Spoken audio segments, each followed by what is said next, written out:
Assalamualaikum warahmatullahi wabarakatuh. Bismillah, alhamdulillah, wassalatu wassalamu ala rasulillah, la hawla wa la quwata illa billah, amma ba'd. Puji syukur kehadirat Allah subhanahu wa ta'ala atas semua limpahan karunia nikmatnya.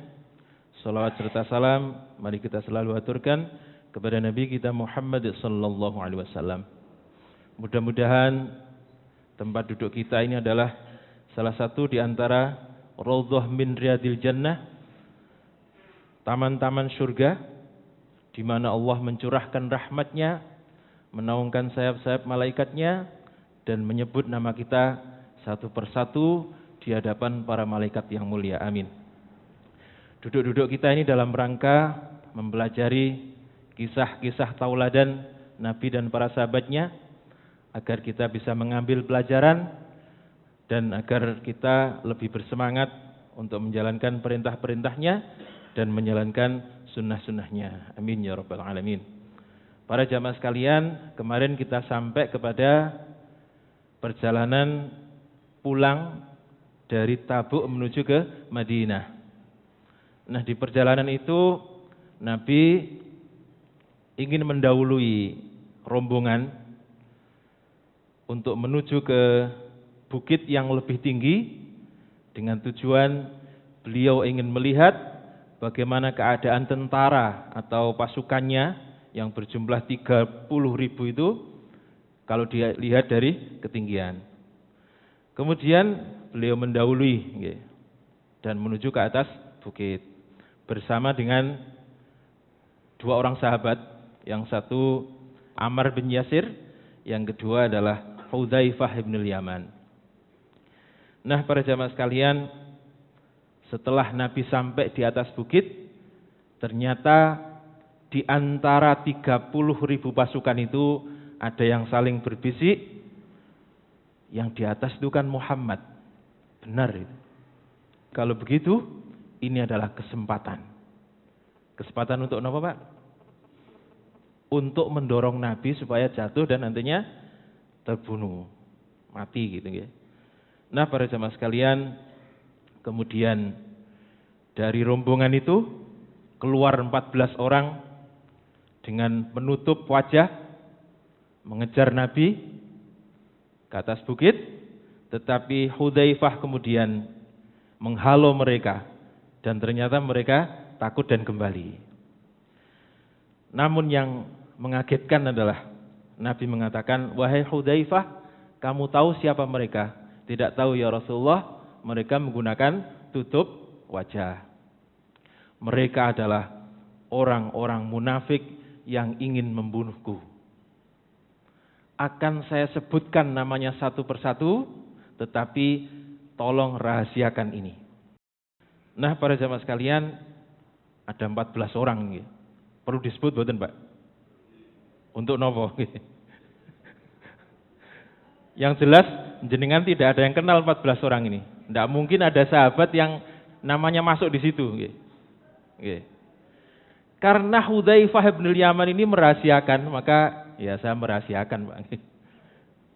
Tetapi kemudian sahabat ini karena pesan Nabi begini, wahai Hudzaifah, nanti kalau orang-orang ini sampai akhir hayatnya tidak tobat, maka kamu jangan menyolati mereka. Pesan Nabi. Maka kemudian para sahabat ini mengingat-ingat. Bahasa kita itu niteni. Pokoknya kalau ada orang meninggal yang masih diragukan, ini orang baik apa enggak, mereka kemudian menanyakan bagaimana Hudzaifah. Apakah Hudzaifah menyolati dia? Kalau Hudzaifah nyolati, maka rame-rame ikut nyolati. Tetapi kalau Hudzaifah ternyata tidak nyolati, maka para sahabat tidak ikut menyolati. Dan ini kemudian diingat-ingat, oh ini berarti. Lagi ada orang meninggal, Hudzaifah tidak nyolati, ini berarti. Sampai 14 orang nanti. Dan kebetulan dari 14 orang ini tidak ada yang taubat sama sekali. Akhirnya tidak disolati. Nah, ada satu buku yang menyebutkan nama-nama itu, tapi buku itu sekarang dibawa anak saya ke pondok, jadi tidak lupa saya namanya. Nah, sehingga tidak perlu disebutkan. Nah, para jamaah sekalian, Hudzaifah ini kemudian dikenal dengan julukan Sahibu Sirri Rasulullah sallallahu alaihi wasallam. Penjaga rahasia Rasulullah. Sebab sampai akhir hayatnya beliau tidak pernah membongkar siapa saja orang yang disebut Nabi sebagai orang-orang munafik. Hudzaifah ini kalau sekarang itu mirip dengan badan intelijen katanya. Jadi sebagai mata-mata atau intelijen. Kenapa Nabi menyebut nama mereka tetapi tidak langsung dihukum saja? Barangkali suatu saat nanti mereka tobat. Jadi Nabi masih mengharapkan mereka mau tobat. Yang pertama. Yang kedua adalah tidak ada bukti material, kalau dalam bahasa kita sekarang, tentang niat mereka. Tidak ada bukti. Tetapi beliau ingin mewariskan. Jadi secara otoriter, Nabi bisa saja kemudian 14 orang ini dihakimi. Sebab kalian telah berusaha membunuhku. Bisa saja begitu. Tetapi itu tidak dilakukan Nabi.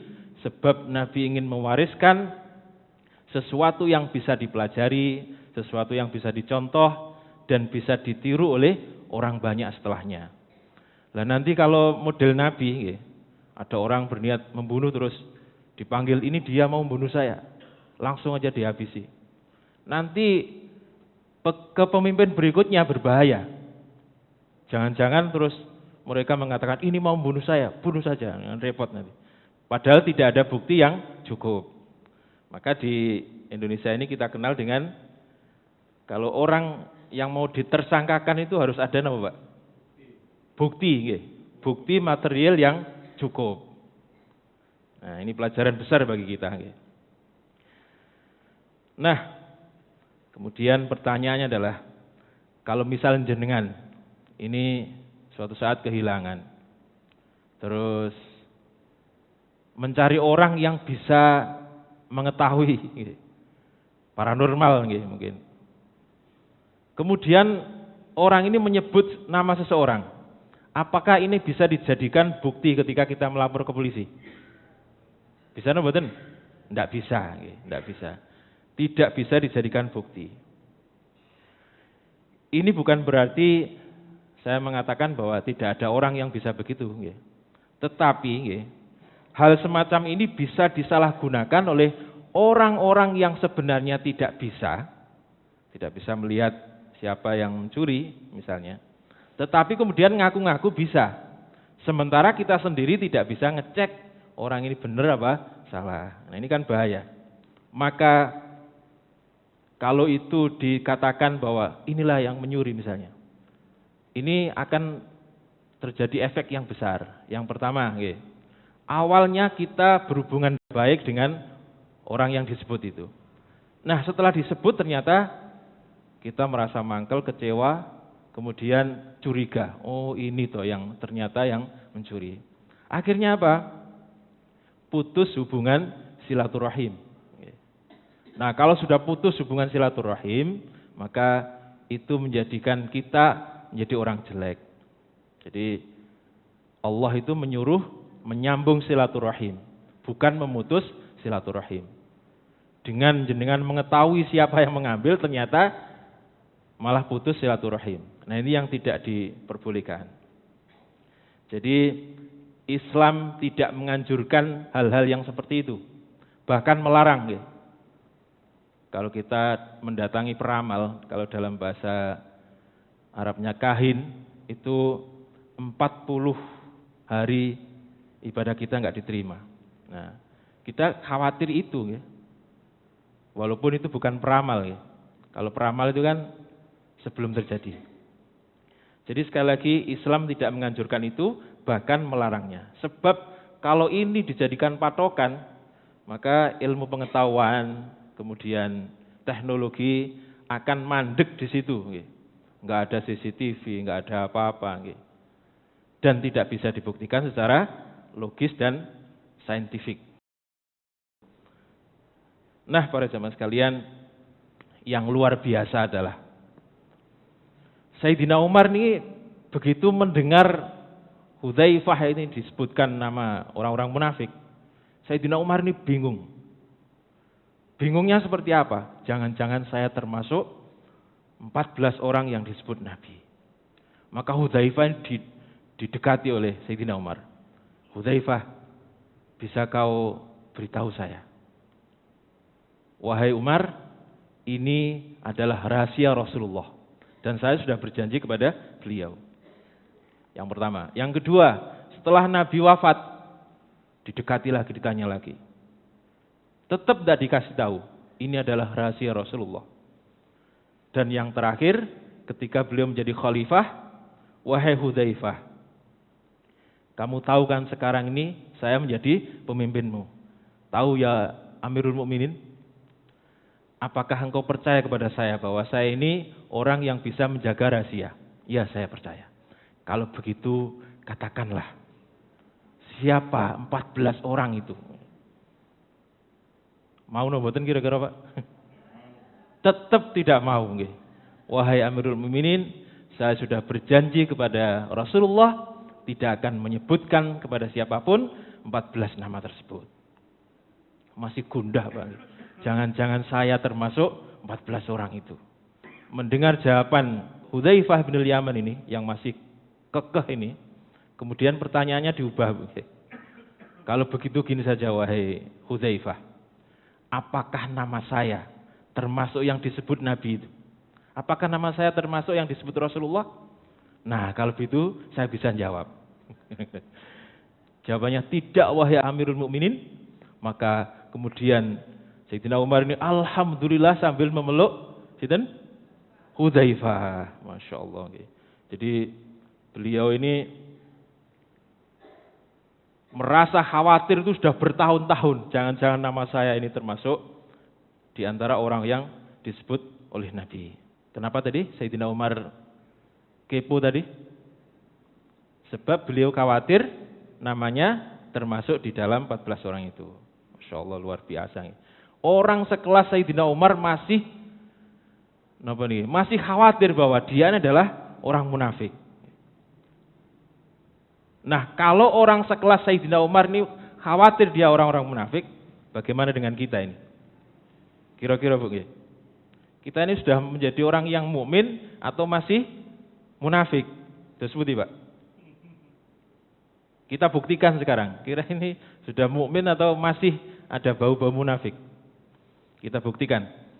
Salah satu ciri di antara orang-orang munafik yang disebutkan Allah di dalam Al-Quran adalah An-Nisa 142. Saya penggal saja ayatnya.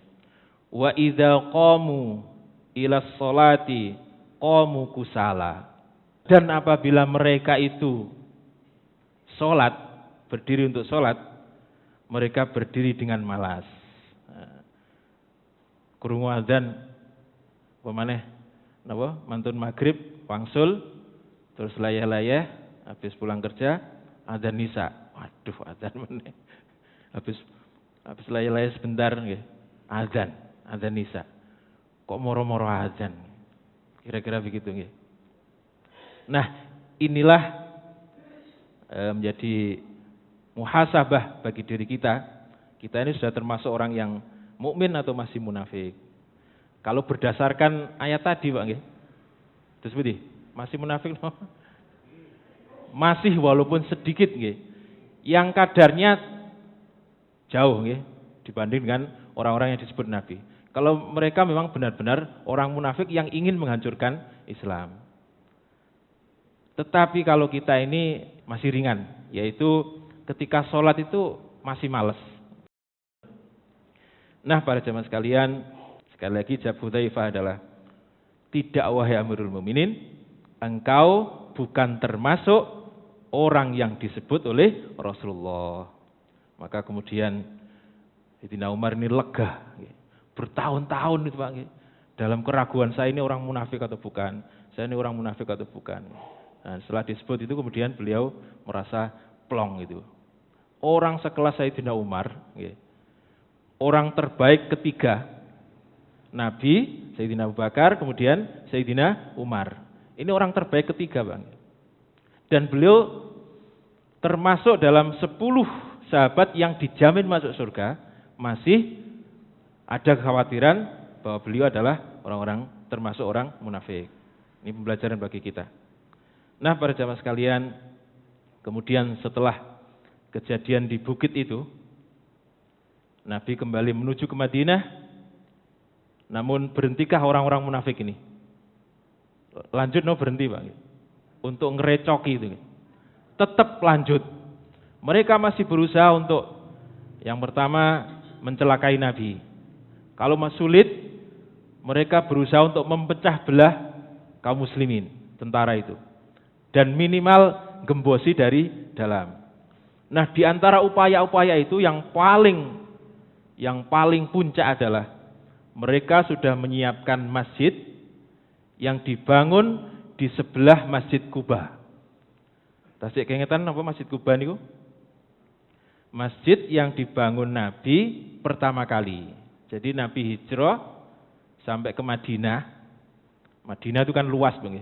Enggak langsung ke situ, ngoten. Yaitu di pinggiran kota, beliau membangun masjid namanya Masjid Quba. Setelah itu kemudian beliau menuju ke jantung kotanya, yaitu yang sekarang kita kenal dengan membangun Masjid Nabawi itu. Itulah Masjid Quba. Jadi orang-orang munafik ini membangun masjid yang dekat dengan Masjid Quba. Tujuannya apa? Tujuannya untuk menyaingi Masjid Quba. Nanti kalau sudah bisa bersaing, mereka akan menghancurkan mereka. Inilah tujuan daripada orang-orang munafik. Nah, dalam perjalanan itulah orang-orang munafik mempersilahkan Nabi, ya Rasulullah, nanti kalau sudah sampai ke masjid kami mohon jenengan untuk sholat di dalamnya. Sehingga kemudian sahabat ikut. Awalnya Nabi mengiyakan, baik, nanti saya akan sholat di sana. Tetapi kemudian malaikat Jibril turun dan memberitahukan kepada Nabi bahwa masjid itu dibangun untuk justru akan menghancurkan kaum muslimin. Untuk nyaingi Masjid Quba. Nah, kalau sudah bersaing kan nanti tukaran. Gitu. Jadi kalau sekarang misalnya, jangan, kalau bisa enggak, gitu. Di Masjid Al-Hidayah. Kemudian di luar Masjid Al-Hidayah kemudian saya juga bisa kok seperti Al-Hidayah gitu. Dengan tujuan begitu. Bukan untuk meluaskan dakwah Islam, tapi tujuannya adalah untuk nyaingi Masjid Al-Hidayah misalnya. Nah, itu berarti masjid yang mirip-mirip dengan masjid ini. Jadi masjid yang dibangun justru untuk memecah belah persatuan kaum muslimin. Nah, begitu tahu bahwa masjid itu dibangun untuk tujuan tersebut, Nabi kemudian mengutus 2 orang sahabat untuk mendahului rombongan dan beliau menyuruh untuk membakar masjid tersebut. Jadi masjid dibakar dan yang menyuruh adalah Nabi kita Muhammad SAW. Sebab sekali lagi masjid itu dibangun justru untuk melakukan perlawanan kepada Masjid Quba. Berkenaan dengan masjid ini Allah mengabadikan dalam surat At-Taubah ayat 107, "Wallazina ittakhadhu masjidan." Dan mereka membangun atau mendirikan masjid dhiraran wa kufran wa tafriqan mu'minin. Dan masjid itu bertujuan untuk kemadharatan, kekafiran, dan untuk memecah belah persatuan kaum mukminin. Wa irsada liman haraballaha wa rasulah, dan untuk menunggu kedatangan orang-orang yang memerangi Allah dan Rasulnya sebelum itu. Jadi masjid ini nanti akan dijadikan perkumpulan untuk mengumpulkan orang-orang yang dulu pernah memerangi Rasulullah, memerangi Allah dan Rasulnya. Wal yahlifunna in arada ilal husna. Dan mereka bersumpah bahwa sesungguhnya kami ini tidak menghendaki sesuatu pun kecuali kebaikan. Itu kata mereka. Wallahu yashhadu innahum lakadzibun. Dan Allah menyaksikan bahwa sesungguhnya mereka itu adalah pendusta. Inilah masjid yang kemudian dikenal dengan Masjid Dhirar. Masjid apa, Bu? Masjid Dhirar. Masjid yang pernah dibakar disuruh oleh Nabi. Masjid Dhirar. Nah, ini berbahaya nggih. Nah, kita ini sekarang di sebagian daerah mirip-mirip nggih. Ada masjid, kemudian tidak sama dengan kelompoknya, kemudian mendirikan masjid tandingan. Nah, ini berbahaya ini sebenarnya. Tapi ini banyak terjadi di daerah-daerah. Ada masjid, misalnya punyanya kelompok ini. Sementara di situ ada kelompok lain. Mau Jumatan di situ, mau sholat di situ tidak enak karena tidak sama dengan kelompok mereka. Akhirnya mendirikan masjid. Nah, hal-hal seperti ini yang justru nanti akan menjadikan perpecahan. Inilah masjid yang disebut dengan Masjid Dhirar.